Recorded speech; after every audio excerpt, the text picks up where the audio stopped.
then I decided I wouldn't mind a 6-litre displacement. I thought that was the way to go because they looked like a bit of fun. But the outboards, the F1 outboards, they are very, very quick in Tassie, and we're the fastest in Australia at the time. And I thought we're never going to beat them unless we get a blown boat. So I had to talk to Dad, and he said, right, we're going to buy one. So we went and bought one.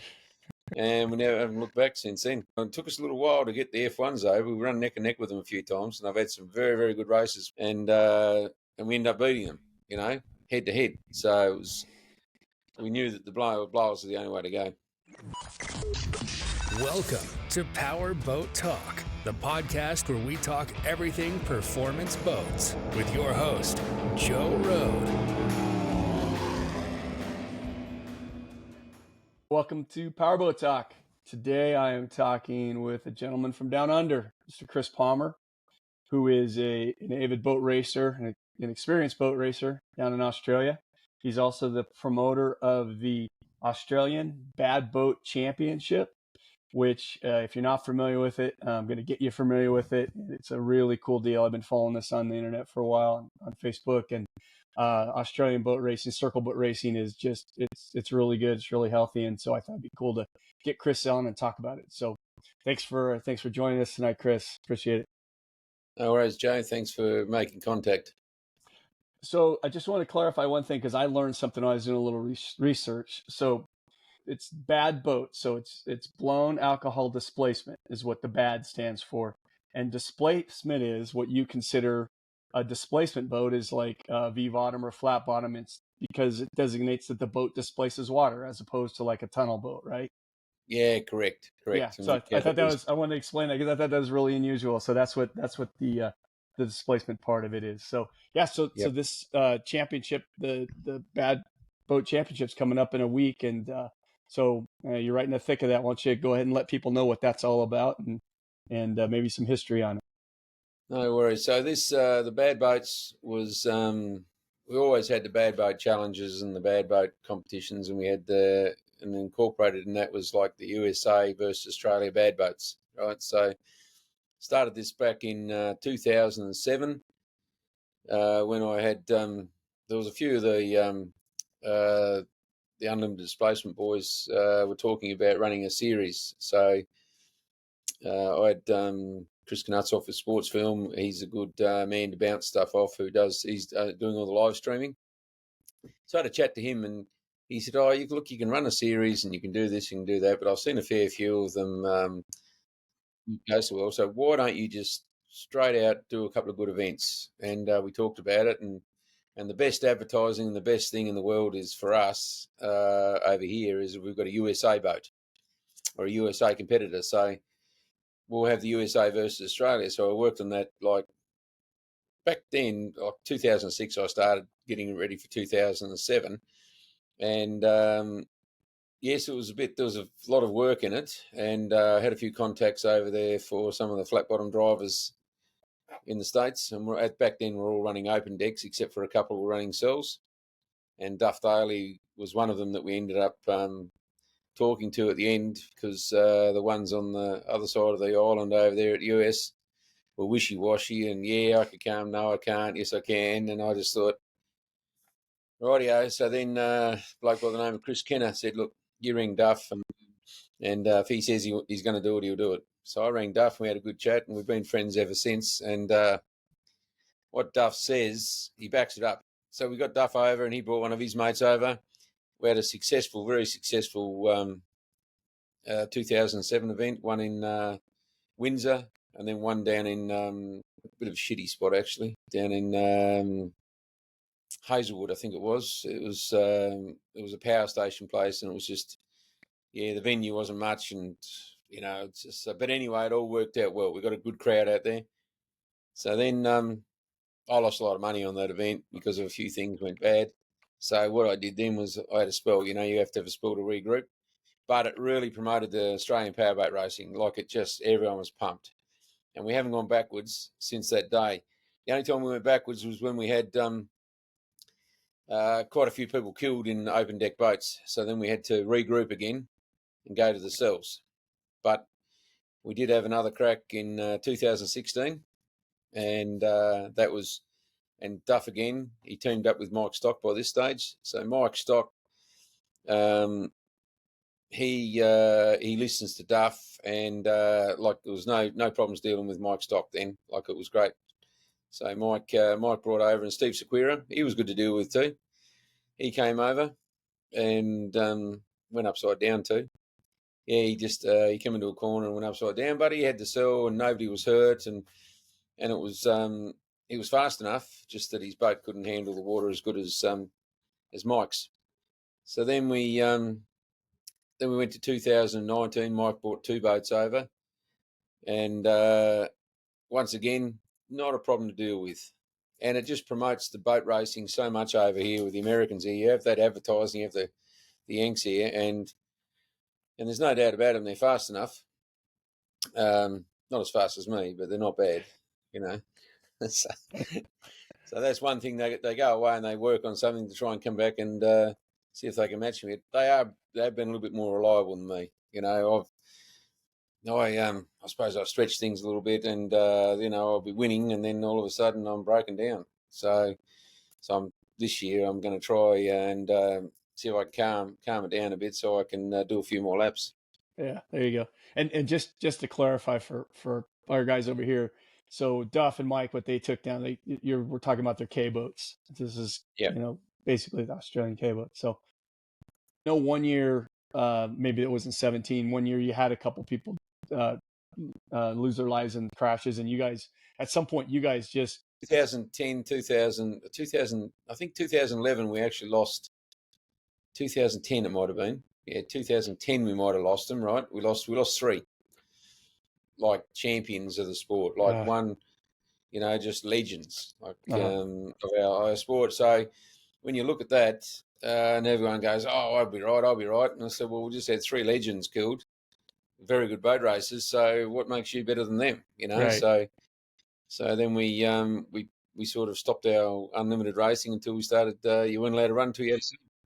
Yeah, you guys just kind of made a decision at that point, right? We're not running again until everybody's got capsules, right? No, that was it. We just made the decision because it was just had to be done. So there was a few of us, and I was actually, because I'm the president of the Tasmanian Powerboat Association, so I've got a little bit of pull on the national board.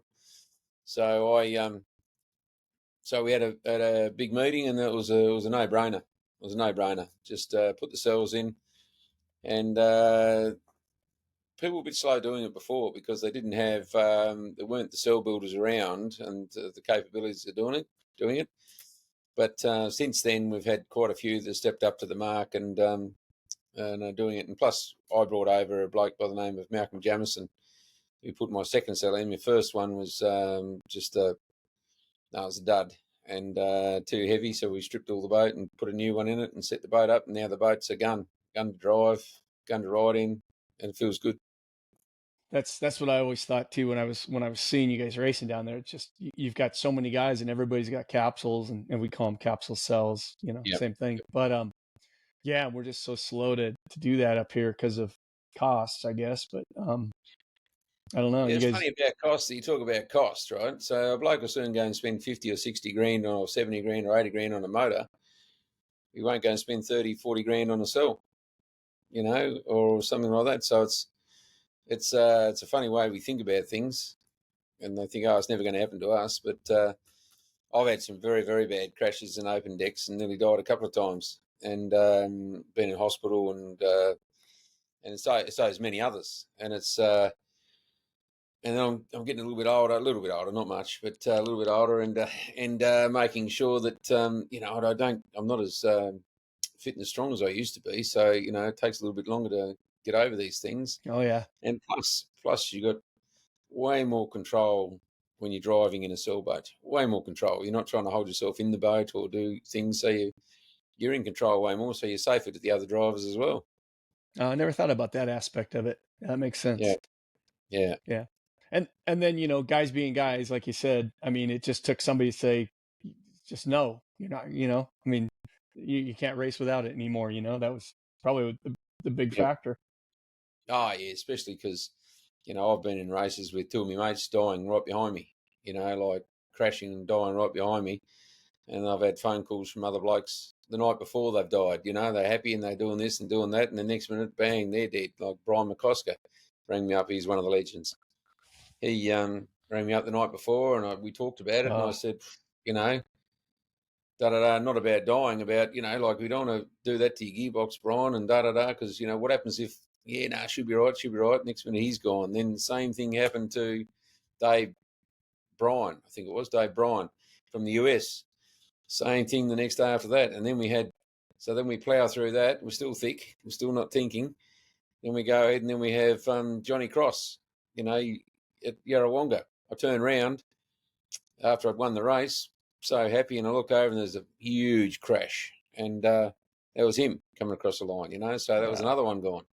So then, we had to, we were a bit slow. We got it in the end. Yeah, well, no, good for you guys. That's awesome.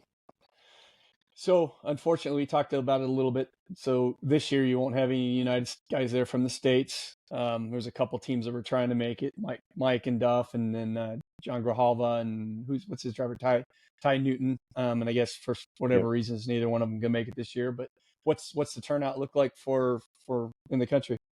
Yeah, no, it's very good. Anywhere where you can get 18 to 20 odd boats. So I think we've got 22 or 23 entered for one track, and then there's a couple that can't make it to the next track. So we've got another 22 or 23 entered for it as well. And so that's massive. And the blokes in the unlimited displacements are, there's a few that can't make it for certain reasons, which, they've got to do something else that they've had committed to, and they've got a work commitments. So there's a dozen that can't even make it to the race meeting.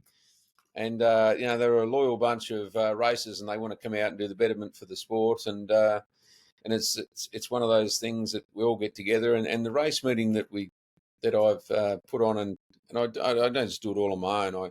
I have the good committees like the Upper Hawkesbury and the Riverland that help run the show. But I talk to a lot of people to how we're going to do the program, and I can see which is the best program to run. So it's like a big show, right? So we have a big show. So the Saturdays, like Fridays, a bit of practice just for those to go out. Saturday mornings, a little bit of practice. And then we do hot laps to organise like seedings of how we go into the next lot of heats. So what that does is that makes sure that, so if Duff comes over, it won't be myself and Duff in the first heat, because we know that we're the quickest, and with a couple of others, but I've got 5 or 6 heats, you see. So the fastest one goes in heat pole 1, heat 1. Second fastest lap time goes in heat 2, pole 1, and so on, and it goes round. So it seeds the boats very, very well. And then we go into the first round of heats, and that's it for that day. We have other races, but that's it. So everyone is just pumped. Everyone's done their runs. And then we come out the next day, and then it works on another system with fastest race times. So that works out well too. So that seeds them. Then what I've done as well is, because there's always a problem with all these championships I run in, if you have one little, your throttle cable comes off, and you've won, you could have won the race and made the final, but you can't go in it. So what I did was I put a replicharge system in there, so that you've got a chance, and there's always 2 spots left, one in each semi-final, for the 2 fastest race times to go into the semi-final. So we're not going to miss, the madness boat comes out, and he can go out and qualify in the replicharge if he has a mark up in a heat. We've got every opportunity to have the best of the best into the final. Perfect. And then I want to bring that to the States too, by the way. Yeah, and then the race is 2 weekends in a row, so you accumulate the points from the 2 weekends, right? Yep. Accumulate the points, and of course we have little cow cutters on the Friday night, and everyone bids for their boats, and and then we have the drivers will put in a little pool, and it's all just adds to it. It just adds to it. So it's 2 weekends in a row, and down at Berry's like a country event where you've got all the people up in Sydney. We can't just have 2 rounds in Sydney, because what about the people that live in Adelaide and live in the outback towns that love racing, but there's no way known they're going to be able to get to Windsor. So we put on one down in Berry, and the Berry community in the town just they get behind us 120%. Fantastic. So tell me what the difference is, basic differences between one of our K boats and one of your unlimiteds. It seems like your boats have more V.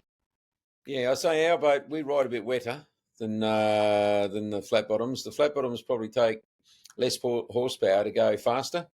So, but I noticed that Duff done a bit of design work from the first day he came over with the first time he came over with his flat bottom. That was like fast for less horsepower. Mike's boat needs more horsepower, but it's a big wider arse end with sort of like a semi V in it. Mm-hmm. A little and bit, yeah. It can handle. He can come round and yes, he's tipped his boat over, but he's got more chance of going through our stuff from the outside or whatever through the rough. So our boats will ride over the rough stuff a lot better, and I would say corner tighter, right? So we can corner tighter. Oh, can you? Not as fast. We can't corner as fast. Like if we ran on one of those tracks over there, that's an engine burner. That one they run over there with an island out in the middle, and they go for a big lap round. Like Duff was telling me, he come into a corner and he just holds it flat, and he's doing 140 odd mile an hour through the corner with his head jammed up against one side of the sill. We can't do that, So, yeah. But that's why I wouldn't run that course. If we come over to the US, there's no way known that I'd run that one. That one's banned straight away, because I can't win on that one. Gotcha. Well, and most of your stuff is tighter, right? It's like rivers. Yeah. 3-buoy turns, like most of it. We do run a couple of courses that are a bit bigger that the hydros can run on as well. We run those courses, which I'm sure your flat bottoms would love that over here. But where we run is where I can get the crowd to help cover the costs to start with. That's up at Windsor, and you can't, like a lot of the courses, you can't get people to them, and if you do get people, they don't want to pay to come in. Gotcha. So you've got to have the courses that you can run a gate, and they're good for the spectators. Mm-hmm. You don't want to be stuck out in the middle of a lake where everyone needs a set of binoculars to watch the race. You want to be on the bank. So, like, it's a pity you couldn't come over, because when you're standing on the bank down at Berry and you've got 6 blown boats coming past, it just blows your mind. You just get there and you go, wow, how cool is this? And they can hear it 20 k's away down the next town. Yeah. Because it just echoes down through the river. Yeah. The unlimited ones, I mean, are they basically unlimited displacement, unlimited? What's your... Oh, I think somebody put a rule in there, 600 cubic inch or something. 600 cubic inch, but you can wind as much boost into them as you want. Yeah, there's small blocks that are running 2,000 horsepower. We've got these new twin turbos that are coming out. I'm not a fan of them, Like, I think they don't sound good enough. Remember when the old Merlins raced against the Allisons, right? Like, everyone was hoping the Merlins would kick the Allisons' ass every time. Well, that's what we're doing now. So we've got the blowers against the turbos, and that's what we're all, the crowd's going for the blowers, and some of them are bringing turbos along just to create a bit of interest and think that they're the way to go. So so you have separate small block classes? You said you had small blocks. Oh, no, we have small blocks in the same class. You can put there's against the racing there, we've got I think there's an 1,800 horsepower, what's it called? One of those Ford 6-cylinder motors. No, you'd know it. It's a 6-cylinder? Barra. They got a Barra, Ford Barra with a turbo on it, right? Big turbo, and Ford Barras. Oh, they love them in the States, but they can make 1,800 horsepower in a little boat, so these little 6-cylinders. Then we've got, a small 350 Chev or 400 Chevs with 1471 blowers on that. They stretch them to the limit, and away they go. They spin them to 9,000 RPM.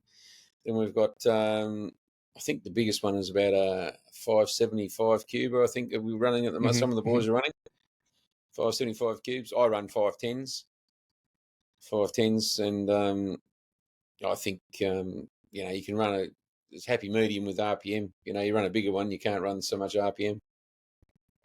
Now the guys with the little motors, do they get weight breaks, or it's just... No. They run them because they. No. As soon as you guys are awesome. As soon as you put As soon as you put a supercharger on, you're in the class. That's awesome.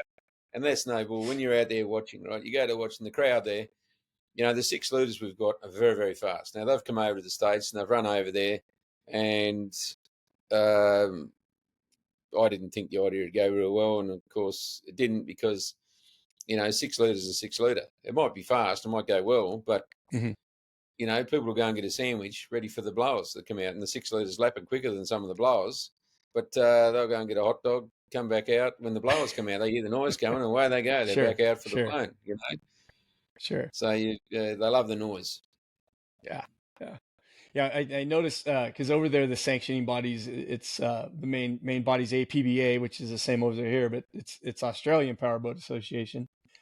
And I noticed on the displacement classes they had some smaller ones, like I can't remember, it was like 3.4, but it went from 6 liter to unlimited. So do they not just have like naturally aspirated big block stuff, or is it there is another trophy that we run, and but it's not a super popular one, but it's unlimited unblown. Right, so you can run a big block with injection, and you can run unlimited unblown. So there is a class there, but it's not. A lot of the clubs don't run too many. What they've done now is a lot of those blokes will run in the 105 class. So they've got a big block injected. They'll run in the 105 mile an hour speed bracket class. Oh, okay, gotcha. Yeah. So there's quite a few of them running in that class now, which is a good class. So it's 105 mile an hour, still not too bad. Right. They run. Some of them run big block injected, some of them run NASCARs, some of them run this, some of them run that, but they're not allowed to do over 105 miles an hour. Right. Yeah, we've got that over here, and it's I don't know, in drag car racing, some of that bracket racing is kind of boring, but with that 105 class, it's pretty cool because you got to really drive, because you got to get in and out of corners, and it's a good challenging class. And then from that class, they usually step it up and go to the 6 litres. And the 6 litres, our 6 litres do from 110 miles an hour through to 135 miles an hour. They are super quick, and I enjoy them. They go very good. My daughter runs a class in that class. She runs in the 6 litre class, and she can also run in the 105 class. But we run little NASCAR motors in her boat, and it's a good fun class. Yeah. Wow. Very cool. So what kind of holes? What are the holes of choice over there? Are there? At the moment, we've got the Evercrafts. Okay. And we've got the Child's Plays. We've got a Thurger style hull, which is a takeoff and a modification from a I'm trying to think of the name of it. It come from America, a Razor or a Racing Craft. Racing Craft. Yep, that's it. Okay. It's a Racing Craft, right? And he took a bit of the V out. Bobby Thurger did. He's one of the legends of the sport that died here a few months back. So there's one of them racing. There's Bruce Everingham's boats there. So then there's a racecraft. I think it's called a racecraft hull, which is a takeoff of a Evercraft, a big 21 Evercraft. So there's a few, but not. And then I think we haven't got it running this time, but we have got one of the Mike Stock hulls over here as well. Oh, do you? We've got one of those here as well.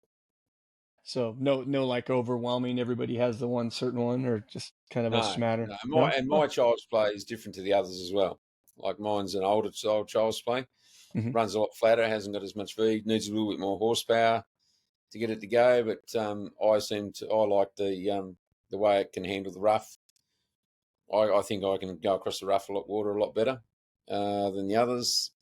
And the cornering, they're catching up to me with the cornering now. Like since 2007, I was like with my boat, I hadn't been beaten in a lap dash since 2007 until last year. You're kidding me.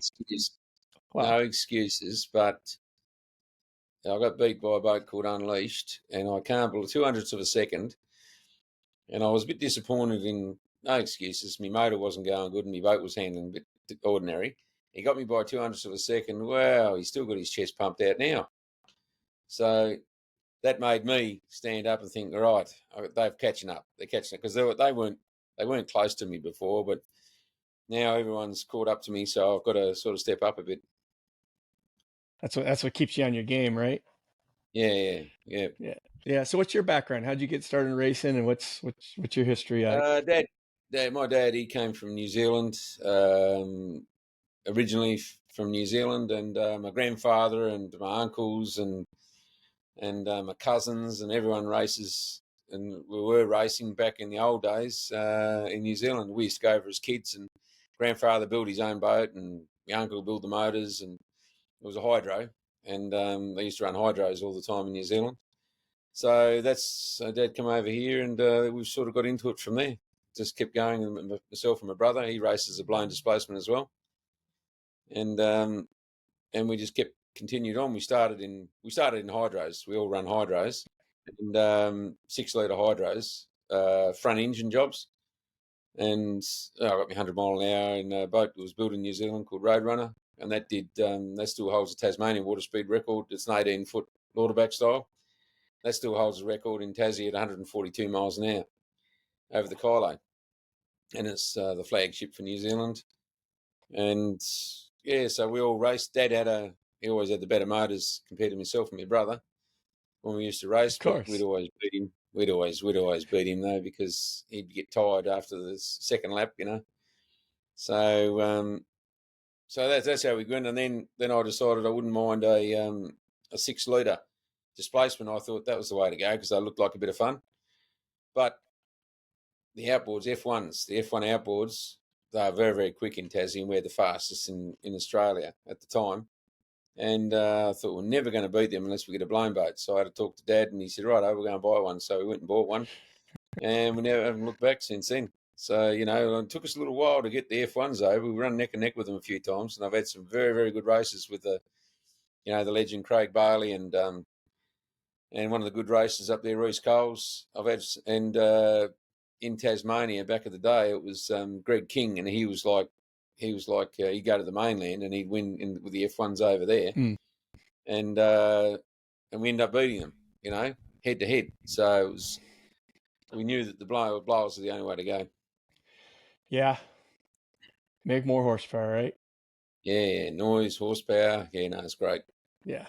Now it seems like the guys, I don't know that much about this, but it seems like the guys over here this year, we only have 4 of them over here, and for the most part, but man, they all had problems all year getting everything to live through a lot of blower belts. I don't know. Duff always says they're just getting so big and so powerful that it's hard to make them live. Yeah, I think so. And also, if you have a look at, they do more laps than us as well, and they're on the wood a lot longer. And their courses are too big. And I've explained this to them, and I said, we talked about doing a bad boat trip over there and run the Australia versus US over there in the States, and it has to be picked out courses that are still get plenty of speed, but not on the wood for so long. Gotcha. So like the things we do, it's like our motors are built like drag motors, a lot of them, and we do each race. If we're only doing 3 laps, we're doing 6 drags.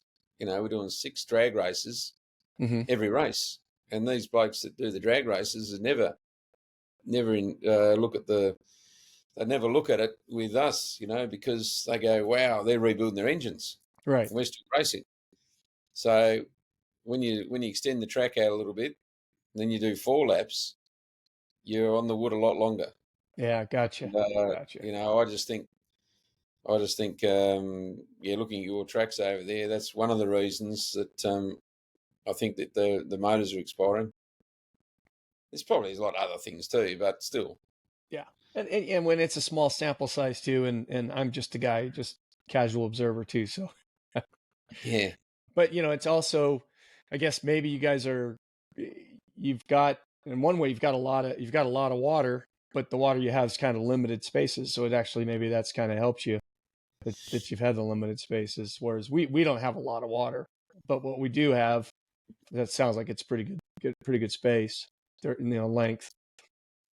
Yeah, you do have, but you still make the courses so that people don't have to look through a set of binoculars, and you've got to make it so it's It's closer. You don't have to have such a long track, and big corners. You don't need super big corners. You need a happy medium for both, so that you can have the blokes that like the Steve Sequeira, right? So he's got a boat that's very quick, and he'd be competitive with Duff and Mike's boat, right, and the others, if he was on the right course. You go on those big courses, he's not going to be competitive. There's no chance, but you get him on a smaller course, he's going to be competitive. Gotcha. So Gotcha. you've just got to have a look at that and you go, right, what are we doing? We're putting on a show for the crowd, or are we going to go out there and just try and destroy all our motors, So that's what we'll be looking at when we come over that way. Yeah. Well, it's Americans, right? Everything's got to be big and bigger. Yeah. like upsize the Coke. Yeah, You need exactly. people to carry it around, don't you? Yeah, and like I said, one thing I just whenever and I don't know, maybe it's just how it plays out on your live streams and your videos, but man, it just seems like you guys have so many more boats, and the racing's closer, and I was even counting on the APBA site, and you have like what I count, you have like 19 racing clubs and 2 offshore clubs in Australia, which is a very small country, but that just seems like a lot of activity, which is very cool. It is very good. Like I've been to the biggest and the best race meeting in the world up there at Valleyfield, right? That'd be I went to San Diego where they had the drags and the unlimited hydros and the flat bottoms and all that years ago. That was a very big meeting, and it was big. Like the drag boats were over on that one side there at San Diego, and then they'd wait for the hydros for the water to settle, and then you come back up. And it was a very good show, a very, very good show. But I went to Valleyfield in 2019, and that's next level. That Valleyfield, that's like they have grandstands right there ready for the racing. They have a boat, a heap of boats down the end down there, like VIP viewing down the end of the track, and then you've got big bands that play, and they have like that. That's one of the best boats. So you still got a fair bit of boat racing going on, but that's their group of the GP Hydros. I did suggest we come over there and race them. You have to change the rules a little bit, but so I went out of yak to the Duff Daly, introduced me to the officials, but that'd be a tough one to get over the line, because they wouldn't like us kicking their asses in the hydros. Yeah. And then where is the Valleyfield? Is it the one in Canada? Is it Canada? Yes. Yeah. Okay. Yeah. Canada. French Canada. Yeah. French. And I don't know, man. I think the GP hydros are so cool. They don't seem to get as much play. I'm going to talk to there's an American Andrew Tate driver over here. I'm going to talk to him this week. But I love the GP hydros. I just think, I don't know, it doesn't seem like they get enough play. No, well they probably don't, because I don't know, because they're more popular up the top end up there where Canada is and all that sort of caper. And I've got mates, the Luptons in New Zealand. They go and race in Canada all the time and that sort of caper. So they're into it. They'll race 2 and 3 boats over there, So and you had before that, you had Latimer Lodge went over there with Peter Knight from New Zealand, and he raced over there, and my brother and my dad went over there with the Kiwis and watched him race. I've actually raced Latimer Lodge myself. I've had a go on at the GP Hydro with you sit at the back with the engine in the front. Did 179 miles an hour, I think it did. Oh my gosh. And, and you're sitting out there in the elements, and I had to put a neck brace on when I'm racing. I'm just going, wow, I'm getting chucked around the sea, and you've got this big steering wheel, no power steering, and you're coming in the corners like a rally car, 140, 150 mile an hour, and you're just going around the corner. It was unbelievable. It was great. So I was lucky enough to have a go in that. So, I love them too. I love those GP hydros. That's why I go and watch. Yeah. I don't know. Just the videos they're just cool. I mean, they're so fast, and, it's like an unlimited, but just smaller. And so it seems like it goes faster and it's noisy too. Got a bit of noise going about it too. Yeah. No, it's good. They're good. Well, very cool. There's a lot of, US people that would like to come over one day, and we'll either have the Yanks back over here to run against us. So we've got live streaming, and that'll be up on our Facebook page of Australian Bad Boat Championship.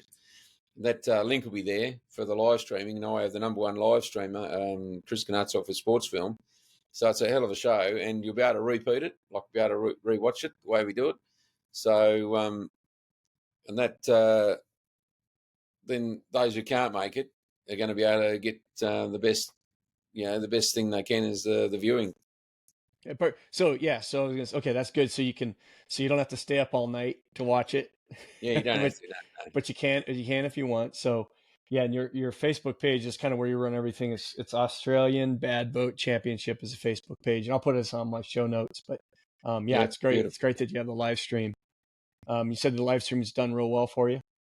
Yeah, no, he does a great job, and he's the best in the business, and he does it professionally, of course. And he does football, rugby games, and soccer games, and he does the outboards. He's an outboard man, but he loves the blowers. You know what I mean? Like, and he knows that you can have the fastest F1s in the world. You could have all the world champions down there, but half the crowd, or more than half the crowd, will go get a hamburger while they're on racing until the blown boat's coming out. They'll race off to the toilet and back out in the blow boat. And the F1s are faster, around the course.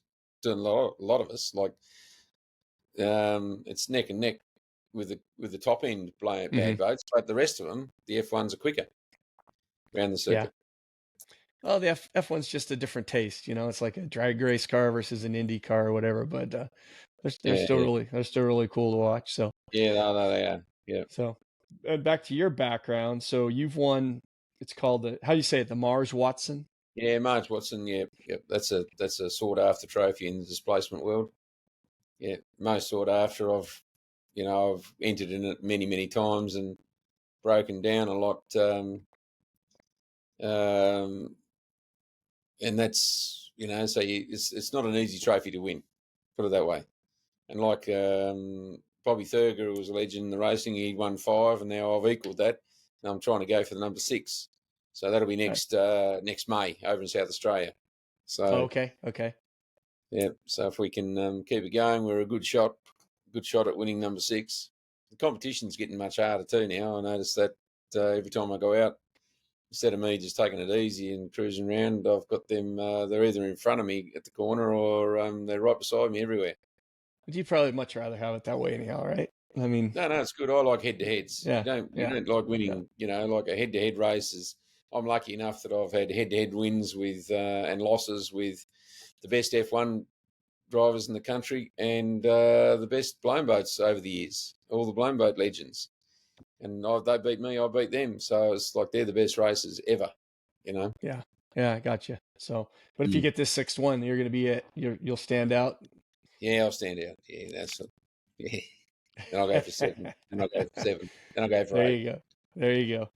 Well, cool. What else besides boats and racing? What else you do for fun? Any other hobbies? Oh well, I used to judo, so I used to do judo all the time. So judo was number 1. So I travelled the world. I went full for the country 15 years. Oh, nice. Travelling the world, won a lot of Australian titles, a lot of Oceania titles. And I went over and I full-time trained at England a few times back in the late 80s. And then I retired in 99, 2000. 2000 was my last fight. 99 was my last Australian title, and then 2000. And I still coach and train judo, but that was there's never give up attitude with judo. So I lived in Korea for a while. That was an experience. We were like the first Aussies to go there to this place out in the middle of nowhere called Yongin, a place called Yongin. And we were eating all the dogs out the back, and we had rats running around our rooms, and you got squatties you had to go and have a crap in and wipe your ass and put the paper in the basket beside you. And we had warm water once a day after the morning session. You only got that warm water after the big boys had used it. So she was second-hand warm water. So it was that was a tough one. And I was fit as a mallee bull when I come out of there. I went to Japan after that, and I thought I got to go back to Korea. And then I got back here and having a few beers with the mates and racing the boats and chasing girls and stuff like that. Or I had a girlfriend, everything. Yeah. And then I thought, no, I've got to go to England. all the rest of the boys were starting to go to England. And I went Tassie boys. So I went to England then. It was much more civil. Hard training, no doubt about that, living up in England, up at in the Lakes districts. But, the food, you could eat the food, and you didn't, after every session, you didn't go, what am I doing over here? The sessions were good. You were buzzing after it, but then a little bit after that, you're going, poof, I'm stuck over here in Korea. Yeah. It was hard. Like, they had the big sticks out. They didn't build us because we had a coach with us, but they built everyone else. And it was just like out of the movies, like there was a women's team come in and they just got smacked with these big sticks until they stood up again and kept going. And we had war music playing as we were running up and down the road. Wow. With up in the trees, they had speakers with war music going, and then we had on the runs, you're running up over these mountains, and she's on. You don't let anyone get in front of you. She's elbow, smack, whatever. It's like not a how you going, mate. It's da. She's a competition. Yeah. So that was tough as, and but it was good. Like looking back on it, it was very good. Yeah. So I went to through Europe, of course, camps in Belgium. Like you see the stuff where people were at this army camp, and I was with the second Pommy team. Went over the Poms, and I was fighting in the second number 2 team, and that was good for the first couple of days where everyone was there. Then when we stayed for a camp, then she's back to reality down there, and you just the papers like John Wayne wouldn't take shit from anyone, like the toilet paper. It was like, and blokes are getting dragged through rooms and their heads shaved, and it was just like, it was crazy stuff going on all those years. Germany, that was tough as well. But I was on my own there, like going away on your own, not having any other blokes to talk to. That was a bit of a, like I did it, but it was just tougher. So no, that's judo's been a very big part of my life. Oh, very cool. Yeah. And you went after it the full on, man, the hard way, right? And Judo's a very, very tough sport. Like they all go, we've got MMA and da. But all the judo players, once they retire to go and earn a few bucks, they'll go MMA. Like MMA, it's good fun, but you're only fighting one bloke, right? Judo, go to the world championships, you've got to fight the 7. You'll go through and you have 7 fights, but you'll fight the best in Japan, you'll fight the best in Korea, you'll fight the best in Russia, You'll fight the best, like when I was traveling around, we were traveling around with the Russians had the KGB with them. We're going and there's KGB officers standing on every entrance where we're going in to do training or competition, so that their blokes didn't defect. And you go to you had to get the canteen before the Russians got there, or they'd knock all the cutlery off. So and they were tough buggers. Like one time there was in America, and we'd been fighting and training with them, and one of my mates who would travel, we travelled to America, and then we went to England, then we went to Norway, then we went to Japan, and did a bit of a world trip round. And anyway, bought a watch off one of the Russians. It was one of their, like a wind-up Mickey Mouse one you get at Disneyland. So anyway, it was a submarine issue one.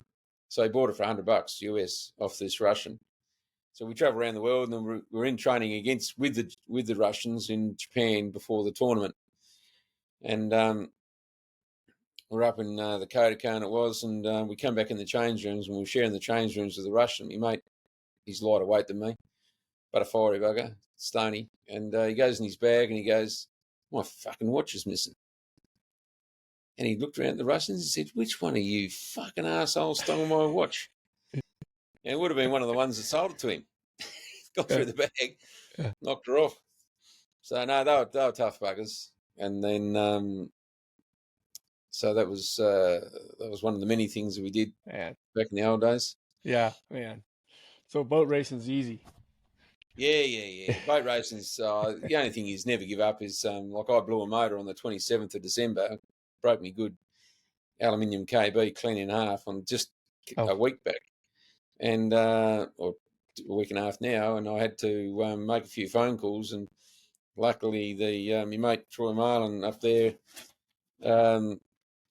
sold me spare number 3 motor, because I was stuffed. And then another bloke got Alfie Airborne. I've got his motor on standby, a brand new one that he hasn't fired a shot in, which is not quite the right combo that I wanted, but he's let me have it. It's on standby, and which is shows the comradeship we've got in our class. We can all have a beer later. All our boats in the displacement class, we'll go to a race meeting and we'll all have a beer. Most of us will all have a beer together. There's only a few that don't join in, but the rest of us, the main bunch of us, very good comradeship. Yeah, good. Well, Boats.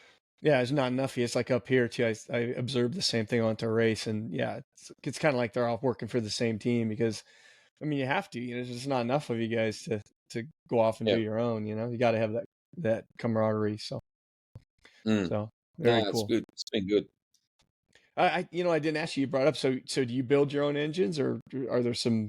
Me? No. I used to. Gee whiz, they lasted one straight. Like I was like, the Mr. Big stuff. I was down one straight. I was with my engines. They go real good for the first straight. Maybe make the second straight. So now I've got professional engine builders in now that do it, and the fuel system and all that. We're still working on those sort of things, but that's a never-ending job. But I've got a lot of mates in the industry. Like I've got Trevor Stanley in South Australia who builds motors, and he knows a lot about fuel systems, and he does it all the time. So now you've got to. When we get up to the pointy end where we are now, you can't. You got to know what you're doing, and really, I'm a plumber. I'll just it's close enough's good enough. That looks all right. Right. Well, hey man, is there anything anything else about the event you want to tell people about that we didn't cover? Well, I'd just like to see, because we're going to hopefully show around the place. So I just want as many people to come along as possible so that enjoy the powerboat racing. And what it does, these events build the powerboat racing up for a long time. So if we brought our show over to America, it'd do the same in America because we'd give them 12 months and I bet you'd find you'd have 8 to 10 sailboats over there ready to race if we brought half a dozen over. So you'd have your 14, 15, 16 boats on the water.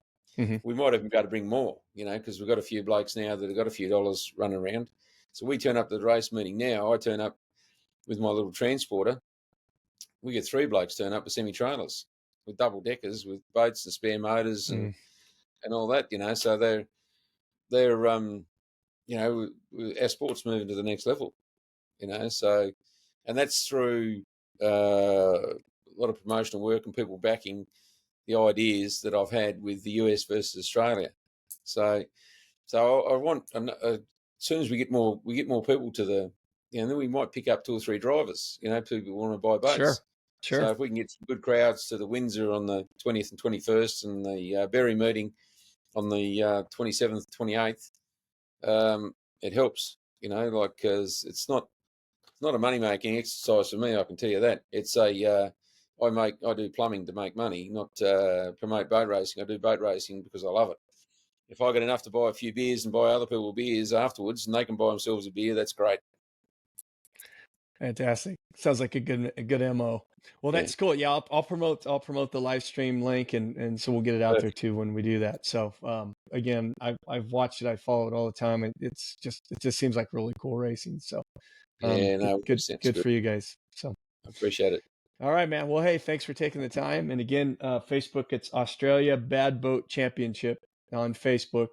They do have an Instagram. It's AUS as in Australian. So AUS Powerboat on Instagram if you want to check that out too. But Facebook's the main place. That's where you'll be able to find the live stream. So, good work. Thanks all right, for your time. Chris.